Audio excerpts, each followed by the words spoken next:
Are you a nobody? No, I mean it. Are you a nobody? Are you a person that nobody cares what they think?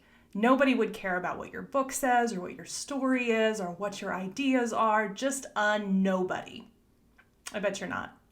I bet you actually have a lot of really valuable things that you could share if you ever got around to writing that book. But I get the impulse. It's really hard in our culture to feel like you are important enough for your story to matter. So let's talk about it. Today's conversation is all about whether you're somebody enough to finally write that book.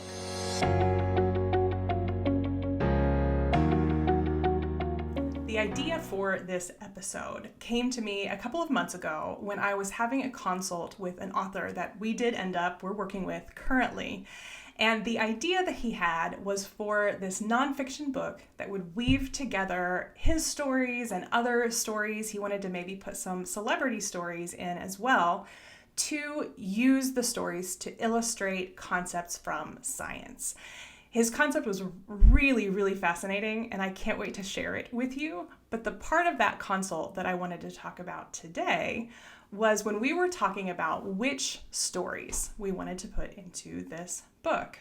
So one of the things that happens when you work with a ghostwriter is you'll spend a couple of months getting all of the ideas, all of the stories, all laid out on paper first, so that then we can organize and structure it for the maximum amount of impact. So we had done a little bit of that, but what I was noticing was that he was really leaning on other people's stories to make the points. Now, he would tell me ways that he'd experienced this concept in his own life. It was what made him so passionate about it. But when I asked him, why aren't you wanting to put all of these great stories from your life into this book? Why don't you want to put your own experiences at the center to really show people why you care about this concept? And you know what he said? I bet you do. He said, who am I? Who would ever care about my stories? I'm a nobody. Wouldn't people rather read about these famous celebrities than just my life? And what I told him was, this is such a common issue, but it's a double bind. So what happens is we hold back. We say, I don't want to tell my stories because it's going to feel embarrassing, right? If you put your story out there and then nobody cares about it, or even worse, people are like, why did you write this book? Who are you? Oh, that would be terrible, right? None of us want to go through that. But you know what actually is going to happen is you don't want to look foolish by sharing your stories. You're actually much more likely to look silly by not sharing your stories. And let me tell you why. When we pick up a book to read, we want a connection with that author. That is double, maybe 10 times as true when you're talking about difficult concepts and things that you want people to apply to their lives. The thing that people are going to say is not, ugh, why is there so much of the author's life in here? What they're going to say is, this person really walks the walk as well as talking the talk. Look at how they're applying all of these concepts from their book in their own lives, and look at the results they're getting. So we think that we're avoiding looking silly by leaving ourselves out. It is exactly the opposite. It is going to make you look worse. Because it's going to make your readers unhappy if they don't get any sense of who you are, or that these are actually concepts that you live every single day. So why do we get this wrong? Because this is a really common thing that I see all the time. Where does this idea come from? Two places. One, fear of visibility, which is a huge, huge issue for really, I think, almost everybody that sets out to write a book. We're afraid to be out there and visible. And the second thing that can cause this is the curse of expertise. So I want to talk about both of those because I think they work together. And I'm hoping if you can kind of see these in your own life, you're going to realize how much more impactful your book, but also all of your content, everything that you put out there in the world, is going to be if you include yourself. Okay, so it is reasonable. In fact, I would think it was odd if someone released a book and wasn't nervous about the visibility it was going to bring them. There is nothing more exhilarating, but a little scary too, than that day your book is in the hands of your readers. It is so exciting. It's really, really scary too. Well, so why do we do this thing that we say, oh, nobody cares? Well, sometimes when we're afraid to do something, but we don't really want to face the fact that we're holding ourselves back from that fear, and nobody wants to think of themselves that way. Sometimes what we will do is we will displace all of that blame onto people. And I bet you've heard this before. I'm going to give you an example from my industry, but I bet you'll hear it everywhere now. So I hear people say all the time, AI is going to take over and nobody cares about the quality. Everybody just wants it fast and cheap, and it's just going to be AI. Nobody's going to hire me. Okay, so I say all the time, AI is here and it's only going to grow. Can it replicate human connection? No, maybe someday, not right now. But what happens in that particular phrasing? Nobody cares. Nobody wants to pay me. Everybody just wants fast, cheap writing. AI is going to take over. Well, who is that? Are there some people that don't care about the quality of the writing? Yes, sure. Are there some people that just want writing done fast and cheap and they don't care if it makes a connection? Probably. Is that everybody? No. And you know the way you can tell that is everybody would include you. Do you think that way? In your life, in your business, in your world, do you think that way? Probably not. Well, then everybody doesn't think that way, right? The same is true when you're saying, nobody cares about my story. I promise you, people do. People want to know it. You don't read a book and say, oh, why does this author think they're so important? You don't do that. Nobody does that, right? Your readers aren't going to do that either. So the first thing is we need to kind of get underneath that fear of visibility and figure out, are you blaming other people for the way you're holding yourself back? Because that is understandable, but you are never going to grow that way. So if we are looking for growth and to really improve our lives, build our careers, find clarity in purpose in our message, that fear of visibility is not serving you. So stop putting it on other people. They're not holding you back. You are. Okay, the second of the causes that I want to talk about is the curse of expertise. And this is a big one because it's way, way harder to think about in an objective way than the fear of visibility thing is. So here's what happens with the curse of expertise. You don't think you're anybody because you can't see what amazing things you're doing. You just live it every day. You do what you do. Now, I know a lot of people are going to say, oh, well, that's too simple. That is not what's happening. I just know my place and I know that, maybe I'm above average. That's what we do, right? Maybe I'm above average, but I'm not that great. Well, let me challenge that again, because I promise this is that simple.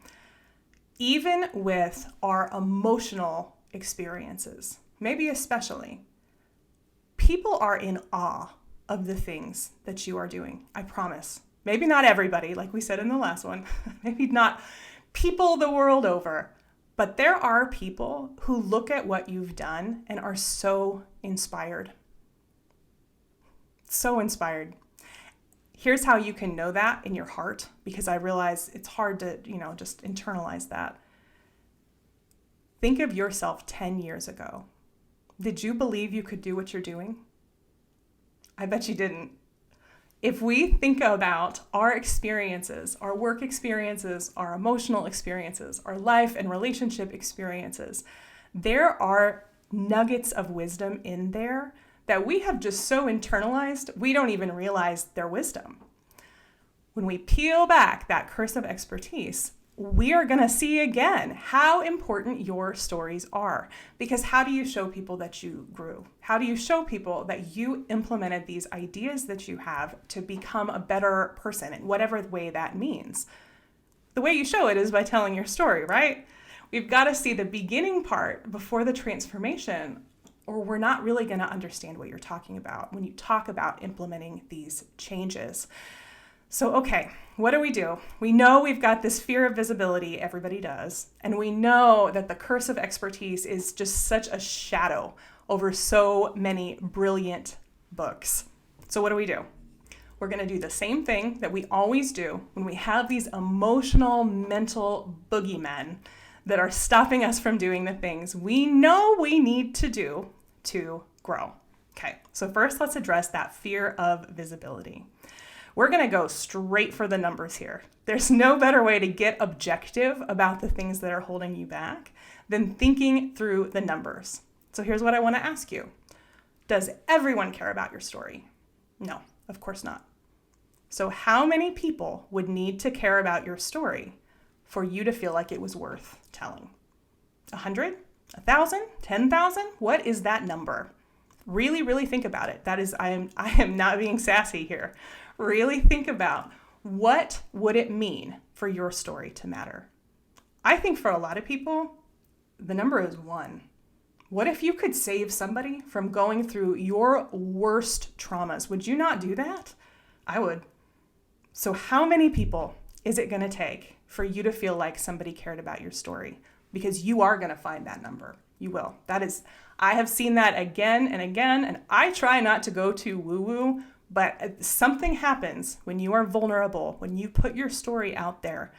It is going to get in the hands of the people that need it. I promise. We can also be strategic about that, but if you lean into the fact that you're helping people, the rest becomes so easy.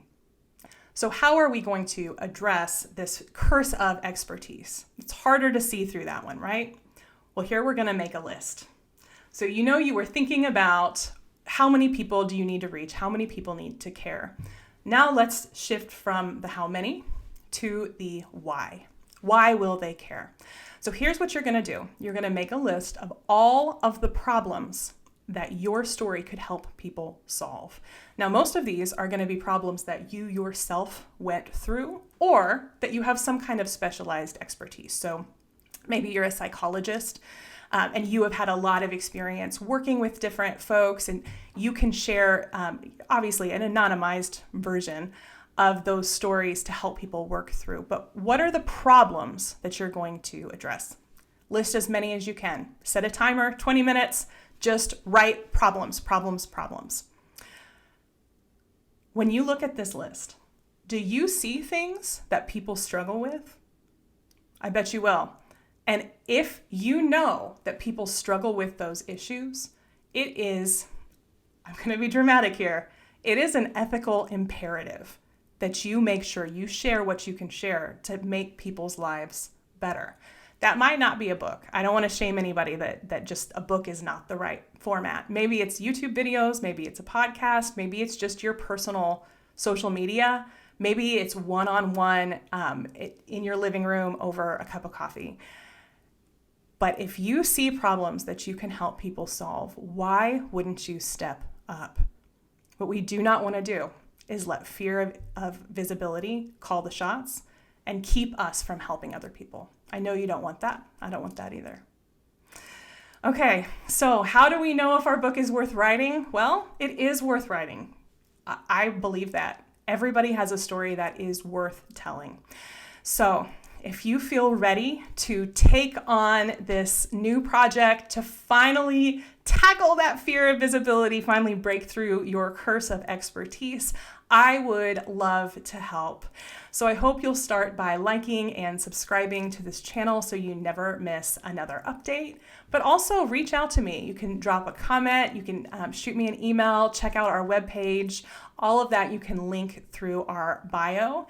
And if you are really ready to explore in earnest how you might tackle this project of your book, the easiest way to get started is to head over and take our 90-second memoir strategy quiz.